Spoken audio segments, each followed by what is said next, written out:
Namaste, Johar. I'm Anubha Aditi Kujur from India and I'm here before you to share my experience related to the 5 days workshop organized by IMCS on the Sustainable Development Goals.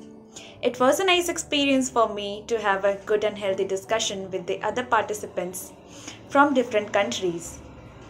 There, we learned how Sustainable Development Goals is related to human rights and we cannot neglect human rights to attain development.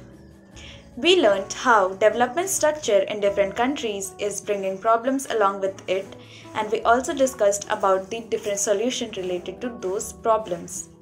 Overall, I would like to say that development cannot be achieved by neglecting our human rights, and development does not only means making huge buildings, but development means here the all-over development of each individual by keeping in mind the wisely use of all the limited resources available to us. Thank you.